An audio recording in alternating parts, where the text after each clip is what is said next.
Welcome everybody, I'm Andrea Miller and I'm a registered dietitian here at Community Hospitals and Wellness Centers in Bryan. And today I have a special sous chef with me for our Baba What episode. I have Dr. Hanan Bazzi from the Women's Health Clinic here at Community Hospitals and Wellness Centers. So she actually has a couple recipes for us that you grew up with. That's right. So yeah, Lebanese, pretty traditional Lebanese dishes. That's right. We're going to be preparing Baba Ghanoush. So we called it Baba What today because every time somebody asks me what we're doing for Live It and I tell them, they still don't know. So tell me again what that's made of. So I'll let you share. What is Baba Ghanoush made out of? So I feel like a lot of people know what hummus is. So you could think of it as their like kind of cousin. So it's made out of eggplant instead of chickpeas. It's very similar to the hummus, but instead of chickpeas, it's made out of eggplant. Right. But you do the tahini and the garlic and the lemon juice and things like that. So, I prefer it over hummus personally. But yeah, you can eat it, as an appetizer or like as a side dish and pretty much it goes with a lot of things. It's just a really yummy, creamy kind of texture, very healthy. Very delicious, yeah. And then the other dish we're going to be doing is tabbouleh, which is another one that a lot of people may not be familiar with, but I've actually gotten a couple of requests from people that may or may not be in the room that we actually do a tabbouleh recipe. Cool. So, and we're going to talk about different ways that you can prepare that today as well. So there are several different methods, and depending on your own taste, but we're going to find out the real Lebanese way to make tabbouleh today. So we're going to get started right away with our Baba Ghanoush. Okay. So when you start with Baba Ghanoush, you're going to have an eggplant. And generally, you're going to need a couple eggplants to get started. So you said your mother-in-law has a special method of getting the eggplant ready. You wash it, obviously, and dry it. That's right. And then you cut this top portion off, and then using a knife, we would slit it from top to bottom, about halfway through the eggplant. We don't have to wrap it with aluminum foil or anything like that. You just put it on a pan, preheat the oven to 450, make sure it's nice and heated, and then you just put the eggplants on the tray and put it for about 30 minutes. The goal really is to make sure, kind of like when you make mashed potatoes or like mashed sweet potatoes, you want this to be nice and soft to be able to mush it. It should look like really wrinkly and collapsed when it's done this. So some people might grill this and to have that smoked taste, but it's easier if you don't want to burn it and things. It's much easier to just put it in the oven for the 30 minutes. I will tell you, I did try to do this on my gas range at home, and it was a mess. The skin was burning. It tends to burn before it's before it's ready. It didn't get soft enough. I ended up having to put it in the microwave to get the skin soft enough, which was kind of a rookie move, but it ended up working out. Yeah, so that's good. So anyway, then you have to peel it, and actually you said one of the first steps that you do is smashing the garlic, and you brought a special tool that you use to smash your garlic. I'm not quite sure if I didn't bring this, how were you planning on doing the garlic? I was just going to chop. I was going to chop it, and then you'll get actual pieces. This way it gets really creamy, because the last thing you want is to taste the pieces of garlic in a yummy dish. Yep. So this is like very, you can buy it in any probably Middle Eastern place. It's probably not expensive at all. But while the eggplant is roasting in the oven, then you can prepare other stuff. We typically say 1 clove of garlic for each eggplant, so it's kind of an easy way to remember. So we would, do we have a smaller knife, or is this what we're going to use? This is the only one. Wow. Okay, so if I chop my finger off, we know. So we would peel the clove, which, this one is just really difficult to do. So here we go. Or we can do what she just did. And then, so one way to, when you're trying to mash this so that it doesn't like fly away, we would put some salt in it to kind of make it stick in the thing. And then we would make it nice and creamy. And this is basically how we do anything that has garlic in it because it makes it nice and makes it basically a nice cream. My daughters typically love to do this for me, which is really nice. And so it would be like a nice consistency instead of like pieces. Yep. It's more like a creamy kind of texture. And you know, sometimes we can put like the lemon juice on top of this because it gets the garlic flavor in it, and it soaks that all up. Yep. I see that you're starting I'm to starting peel to the peel eggplant. the eggplant, which is a messy This one job. seems a little bit difficult because of the way Yeah. it was cooked. And you could totally do it with a knife too, you know, if need be. Yep. You want me to do these too? Sure. All right. If you'd like. Yeah, sure. This is your show today. All right, sounds good.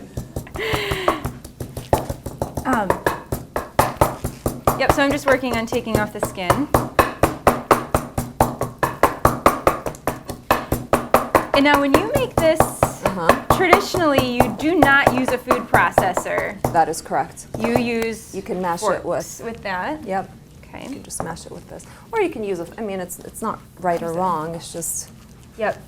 preference. When I made this at home, because I could not get mine soft enough, I did use a food processor. Like this part right here probably looks like it's going to be too, which we could even cut off.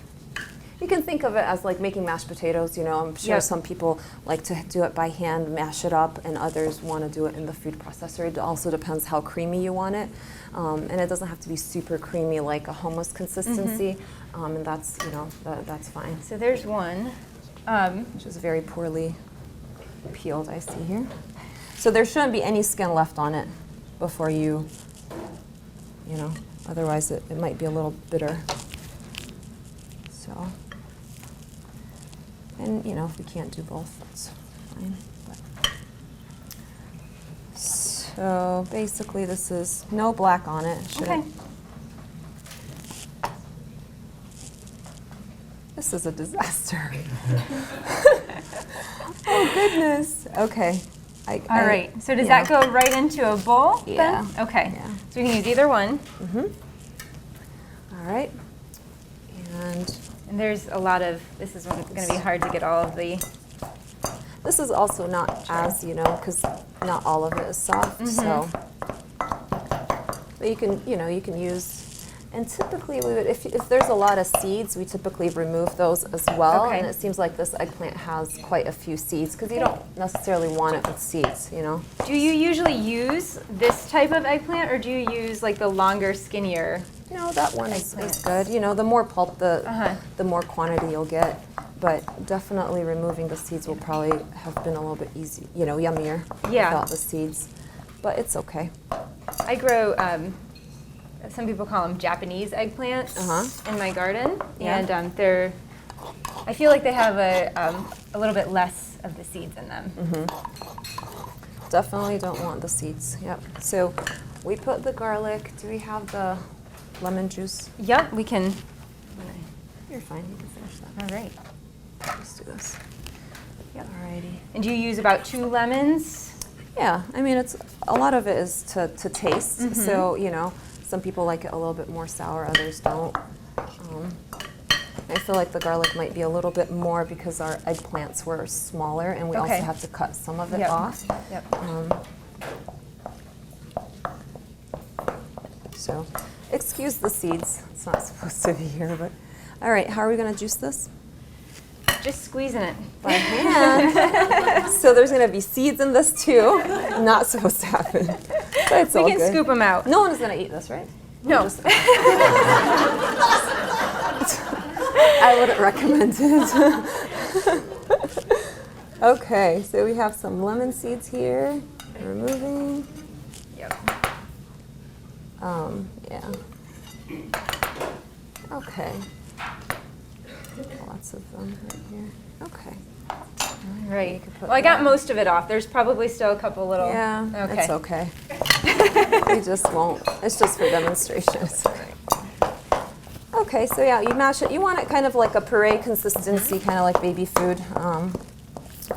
And we put the lemon, which, you know, I only put half, but typically I think a full lemon would be a good idea. Now, regarding the tahini, you know, you can put more or less depending on, I typically like to look at the color of the baba ghanoush. You know, if you want it with less calories, then you would put less tahini. You know, it is a healthy fat, so you know, it's still healthy. But the recipe I have is 1/3 of a cup, but you know, you can always adjust per your taste. So I'll let you show me how much you add. Is this stirred? Because otherwise you'll have the oil on the top. So you don't. You have to stir it before. I think that was probably refrigerated, so the oil probably you know, stayed together a little bit more. Yeah. So that's probably a couple tablespoons in there. And you use salt when you mash the garlic.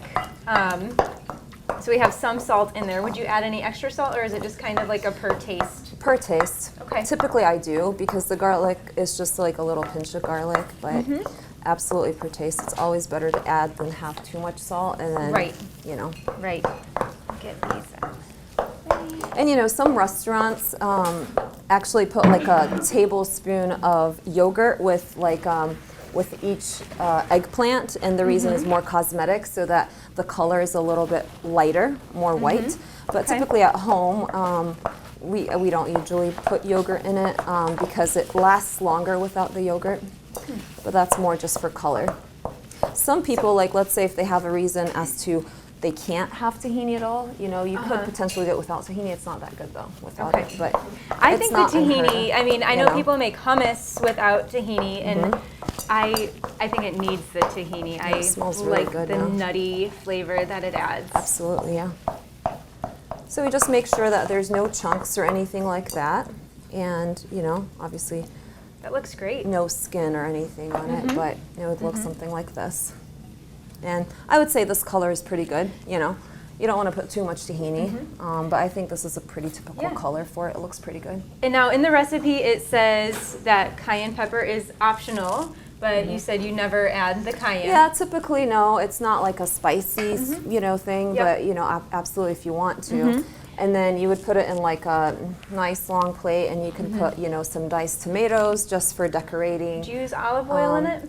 After you put it in a plate, so you don't mix it up with it. You just drizzle it right on top. Exactly. So once it's put, you know, you decorate it with some diced tomatoes, maybe some parsley in the middle, and then some. Do you ever use smoked paprika? That was another. For decoration, pretty much, but nothing mixed in. This is the actual mixture. Nothing mixed into it. Yeah. All right. Well, there's our baba ghanoush. So now we all know what baba ghanoush is, so we don't have to say baba what. That's right. Anymore. And you know, if this seems too hard, any Mediterranean or Lebanese place in Toledo or Dearborn, Michigan has this. It's very common, so you can also enjoy it that way. Yeah, absolutely. So let's get started with our tabbouleh. The first ingredient that you'll see in the tabbouleh is something called bulgur, and you were calling it something different. What did you call it? Cracked wheat. Okay. But you know, I mean, that's what it is. It's cracked wheat. It's cracked wheat, but the Arabic word for it is burghul, which is what you just called it in the American way. So. Okay. Yeah, so it's basically a whole wheat berry, so it's a whole grain, and it's just cracked. And, you know, when I was researching how to prepare this, there were a lot of different suggestions on how to prepare the bulgur. And it ranged from soaking in cold water to soaking in boiling water. And you had some interesting ideas for how to soak. So you said cold water, always cold water.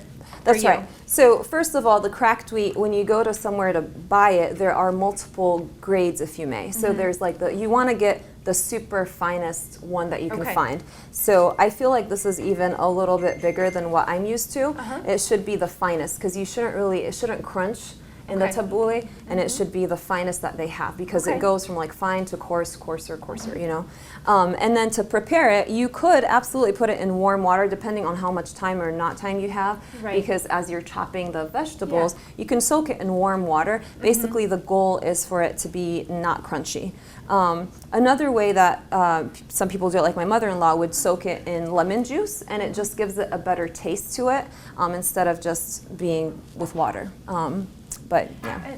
And the other, so with the boiling water, if you did choose to soak it in like hot or boiling water, you just want to make sure it's cool by the time correct. you mix it with the vegetables, because you don't want to be, it's a Exactly. cold salad. It's going to make the vegetable, kind of soggy. Kind of mushy. Exactly. So, so just make sure, whatever method you use, whatever you prefer, just make sure it's cool before you mix it with the other ingredients. That's right. So I would say that the star of this salad Should be the parsley. the parsley. Absolutely. So we're not going to use, Dr. Bazzi felt that there was a little bit too little parsley here. Absolutely. For all of the bulgur that we have. So we actually used probably about a quarter cup of bulgur in our water that we're soaking it in. And we're probably not going to get it, how long do you usually soak your water or your bulgur? A couple hours? It depends. If you're doing like the lemon juice or the regular water, then yes, a couple hours as you're preparing, or you can do it overnight, and then that way in the morning it's ready. Yep. If you are on a tighter schedule, then you would have to use warm or hot water to get it ready sooner. Basically just so that you taste it and it's not crunchy. Right, Yeah. right. So it's probably not going to be quite as tender today Exactly. as what we want it to be, but you'll at least get an idea of the ratio of what the traditional tabbouleh would look like. So we have, I would say this is probably 1.5 bunches of parsley maybe that you would buy in the store. And the idea with this is you want it really, really fine, right? That is correct. The finer, the better. I'll give you some of it, and I'll chop some too. Okay. And you can show me how fine you chop yours. So typically with the parsley, the recommendation would be to wash it nicely, and if you can, maybe dry it, or if you're preparing the night before, make sure it's nice and clean, and you can just have it air dry on paper towels the night before so that the following day it's dry and clean. Typically, this is like a really scrawny bunch, super tiny. We typically do multiple bunches all at once, because when you make tabbouleh, no one makes just a little bit. You like make a big bowl of it. Right. So like this is for a big family gathering, right? Yeah, Or typically, yeah. big I mean, families it's always nice to have extra tabbouleh because it's so good. So one of the ways is when it's a bigger bunch, it's easier to hold on to. This one, I'm just worried that I'm going to chop my finger off with it. But, So, I can do it if you'd like. What I typically do is like a bigger bunch, and I haven't done this for a long time, but I obviously know how to do it. So I would actually cut right in the middle of the bunch to get a nice cut edge, and then I would hold it like this and really hold it taut. And sometimes you can also put the green onions in with it, kind of all together when it's a big bunch. That way, when you're chopping it, you're chopping the green onions as well. Okay. So, and then just really close and just really, really, really fine. Again, when it's a bigger bunch, it's just easier. Some people do it like through the food processor. It just doesn't taste as good. It's definitely easier, and you save time, absolutely. But it's just not as good. And this knife is really good. It's cutting really They're nice. sharp enough today. I should have waited for your instruction, because you're definitely getting that finer than I am. Yeah, so they basically you can tell if a tabbouleh is made well by how fine it's been chopped. And that's why it's a pain to do, and that's why we just buy it instead of making it, but So I'm just running my knife through it. Oh yeah, that's kind of big, yeah. I'm not done yet, I'm not done, I'm still going. And you also don't want to juice it either. So you I would not make it in a Middle Eastern kitchen. So, you can see that because the bunch is so tiny and my hands and knife are bigger than what it is, it's just taking a little bit longer because it's just smaller. Again, a bigger batch, you do more in a shorter amount of time. So, but basically, that's I'm not going to continue because it's a lot. But yeah, you want it nice and fine. Now there are some people that have that knife that has the two handles, kind of like what you were doing, and they would do it this way if you feel like it's not as fine. These leaves are also super big, so they're thin, but they're coming a little bit wider than what I would expect. But it is what it is. It's all good. So yeah, that's good enough. All right. You're okay. Here at the Williams County Veteran Service Office, our mission is plain and simple. We are here to serve our local Williams County veterans and their dependents. We are staffed with trained service officers who have the compassion and understanding to assist their fellow veterans in obtaining all federal and state benefits that they have earned. Additionally, we provide emergency financial assistance and transportation to VA medical centers. So if you're a veteran or a dependent of a veteran, stop in today and see how we can help you at the Williams County Veteran Service Office. One thing that hasn't changed here at Bryan Ford Lincoln is our commitment to service. It's in everything we do, it's in our mission statement. Our goal is simple, customers for life. Kick back in our newly renovated service lounge or business center. We pick up and deliver throughout the local area at no charge.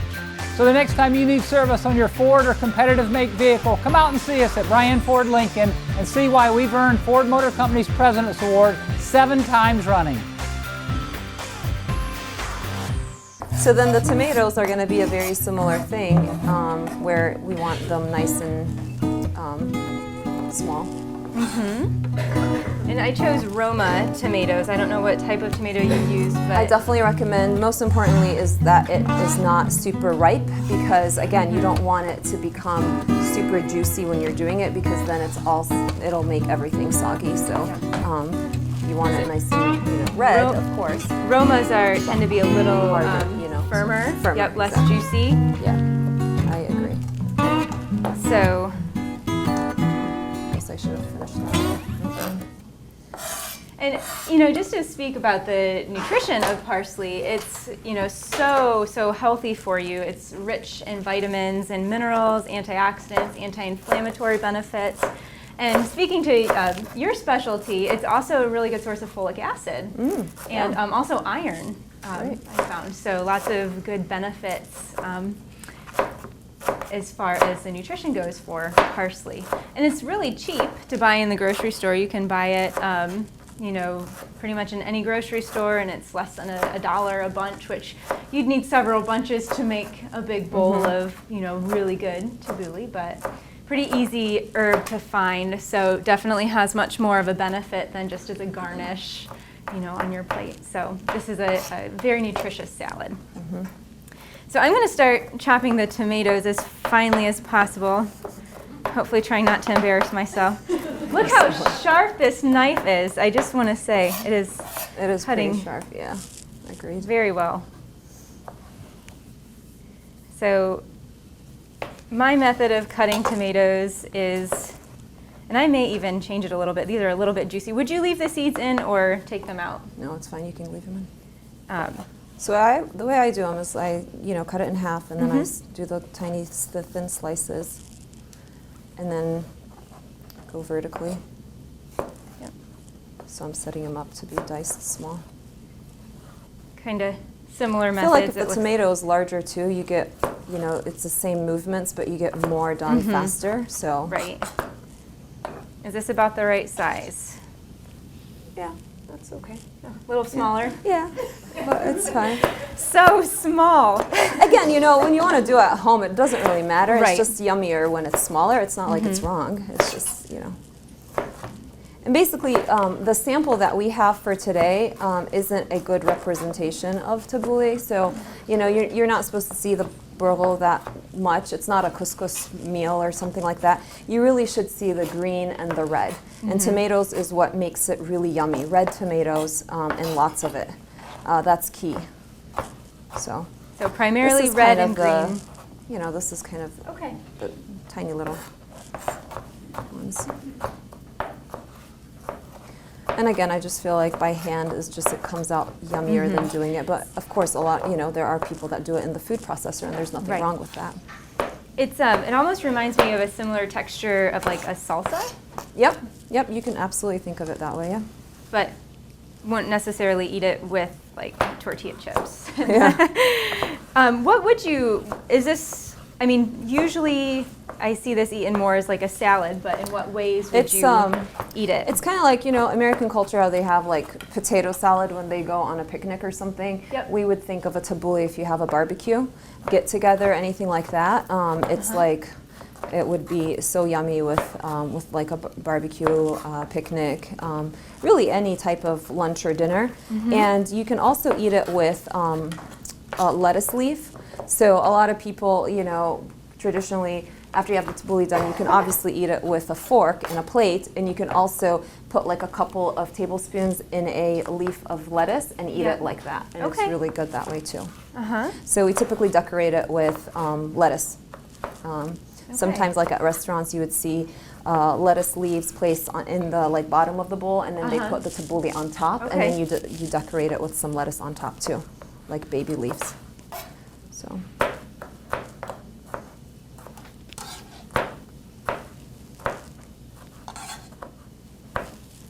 So tabbouleh is basically you can't chop the vegetables fine enough. If you're making it at home and you're looking for the secret, I remember as a kid, it's like that's what they would tell you. Like keep you gotta, chopping. They would make the younger folks do it because it's a lot of work. So my mom would make me do it. So this was your job growing up. That's right. And that's why you're so good at it. I guess. But then when I became an adult, I never do it. So my husband's like, you could try making these sometime. I'm like, no, we'll just buy them. It's like anywhere in Dearborn. I understand that you have kids now. That's right. And how many? You have 4. I have 4. 2 girls, 2 boys. And 2 boys. So since this is what you did when you were growing up, perhaps your kids. I should. I mean, the girls are right there. And, they're actually in the room right now, and they're shaking their heads. So they're probably not going to be interested in doing it. Yeah, it would be nice for them to learn. Absolutely. Yeah. Well, it's great to carry on. I mean, these are traditional foods, and you know, carrying on those traditions is really important for families, and absolutely. And remembering how to make them. So, is that enough tomato, or do you want to? Yeah, are we going to keep chopping? What you have, and I'll start with the lemon. Okay. So obviously with the lemon, it's it's to taste. You want to taste the lemon juice in it, and this has seeds again, so you got to use the actual juicer for the lemon would be better. But there we go. Okay. And you want to use as pure of virgin olive oil as possible because that also is what makes a good tabbouleh is to I have taste. No idea what kind of olive oil that is. That's not.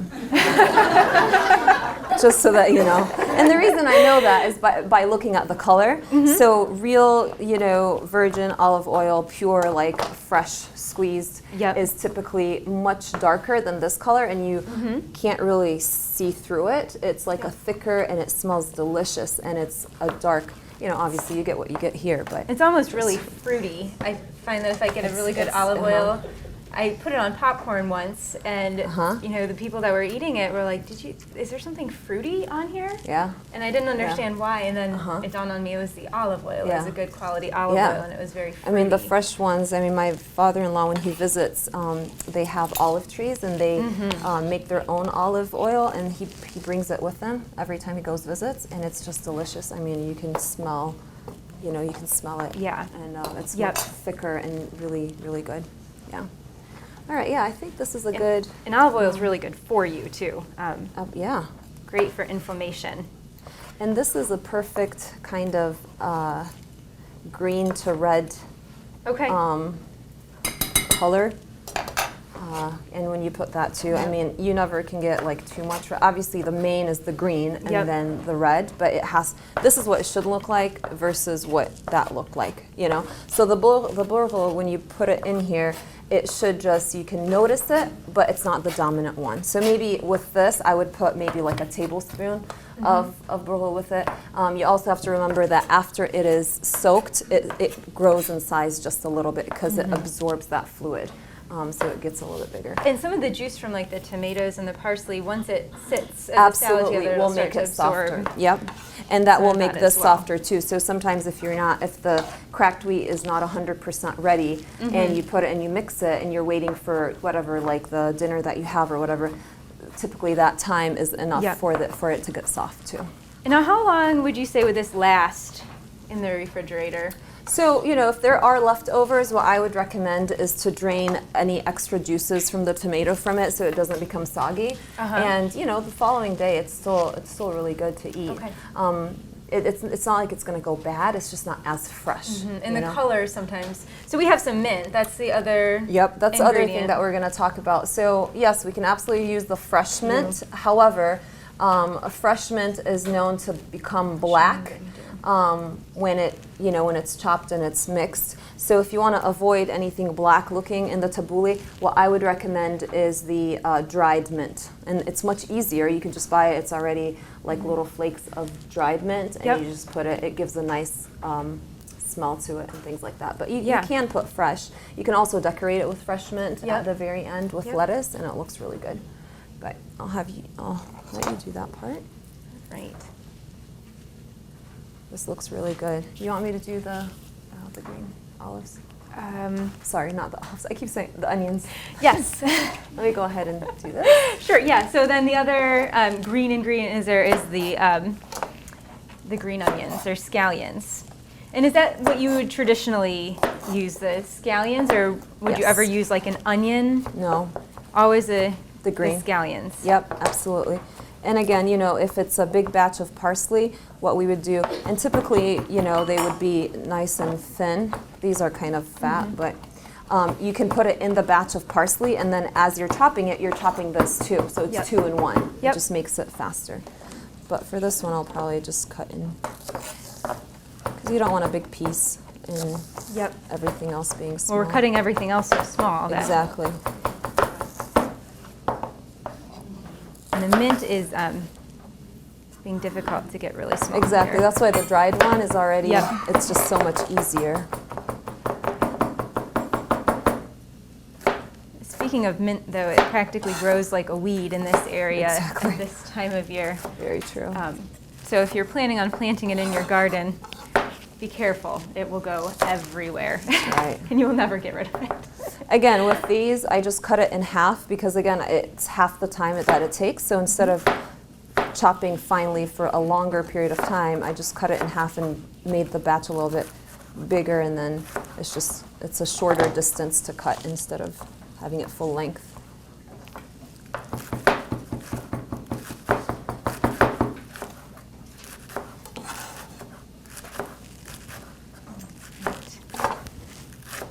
And generally you use less mint than you do parsley. That is absolutely correct. It's more like you can think of it as like the cracked wheat, Yep. You don't want too much. It's just more for, you can taste it. And Yep. You don't want it to be too overpowering. exactly. Parsley is a star. That's right. I was surprised, when we had mentioned tabbouleh before and people weren't really sure what that is in this area, which is really interesting because, it's as popular or famous as hummus, I feel like, but, Yep.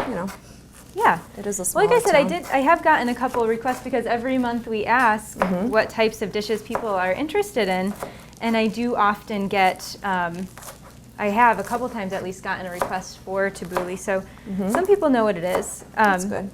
I actually remember my mom making tabbouleh growing up, and at that point, I didn't care for it. And I think because the parsley is a very strong flavor, and as a child, sometimes I think those strong flavors really, come through. But now that I've eaten a lot of parsley, it's something that I enjoy a lot more. And that's exactly why the fine chopping is important, is because parsley is a strong taste. So when it's nice and fine, it doesn't, you can swallow it better, it tastes Right. better in your mouth, versus... And I will guarantee, my mother did not chop like that. So, We joke that she's the chunker. She doesn't chop, she chunks. yeah, no, that's more for fattoush or some other types of salads, but...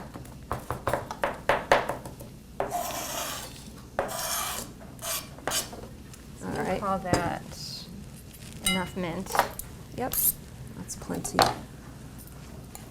And do we have the olive oil in there yet? Nope, not yet. Nope. And So for the olive oil, this is open. okay, yeah. So just, Kind of eyeball it a little bit. sure, yeah. You want it to again, you know, the good olive oil, you want it to look shiny. So you don't want it, you know, if that makes sense. Yeah. You don't want it dry because, again, the Right. parsley can be very dry without Right. the good olive oil, and then it just doesn't taste good. Okay. So And then the last part definitely want is enough. just going to be the burgle. Yeah, so we have it soaking in water, and then I have hopefully a fine enough Yeah, where you it'll can just do here. scoop it out. There is a mesh sieve over there if that would. Oh, yeah, that'll be better. And I'm not going to use all of this. It's too much. And, you know, this, you can taste this and make sure it's like not crunchy, but I think this is enough here. So just very little. It's Yes. just almost like a seasoning. Let's see what this looks. Yeah, you can think of it as that. Mm-hmm. This looks really good. And we have to put salt. Mm-hmm. And it probably needs a little bit more lemon juice. I didn't taste it, but again, because of the texture of the parsley.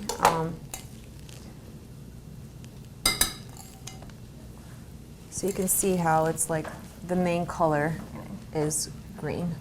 Yep. It's like Christmas colors, green and red. Be a good Christmas salad. Yeah, totally. Something different. Right. That's right there. You know, and if you want to put a little bit more, that's fine. Yeah, this looks pretty typical. And then, you know, if you want to put to taste more olive oil, more lemon juice, salt, you can. But this is what it would I have look a like. friend whose family is from Lebanon, and she said when they make hummus, they, you know, it's a lot of tasting. And I spent an Yes. afternoon with her in the kitchen, That is true. and we spent like a half an hour tasting. And it's all like, the, nope, not right. we need more of this, more of that. That's true. And that's yeah. probably very similar to what you would Absolutely. do with Same this. with the baba ganoush, yeah. Yep. Mhm. You're gonna taste it and adjust to your Absolutely. family's preferences. Yeah, that's true. So we do have some plates down here. Yeah, if let's we put wanna. it on a plate. It'll look so nice and colorful. And we don't have lettuce, but that's okay. Decorating it with lettuce would be nice too. Could put some mint on it. Yeah, absolutely. But you can see how different this looks than, you know, the other. Right. And the, you know, this everything looks really good here.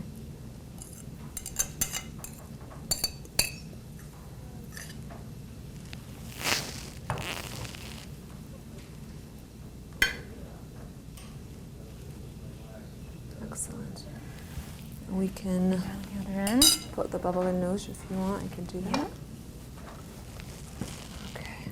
The most important thing when you're There's making the our tabbouleh. tabbouleh is make sure you don't have parsley on your teeth. So when you eat it and then you smile, it could be very embarrassing. So, you know, typically we eat tabbouleh, we always ask, you know, someone that's with us, is there anything on my teeth? Because it's bound to like stick So to your you're teeth. going to be eating it with good friends. Yes, because it will stick. So, but it's super worth it.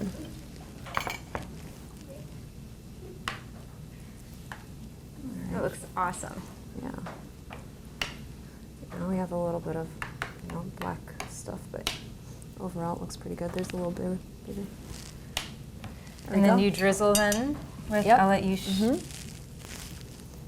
Same as we do with the hummus, and you can put as little or as not as you would like. and that's how you would serve it. That's right. at And then home. you can decorate it with some tomatoes. You can either make like a flower of the tomato and put it, or just diced tomatoes and put here, some parsley in the middle, just for decorating, and it will look beautiful. I Yeah, overdid it here, but it looks great. So this is our baba ganoush.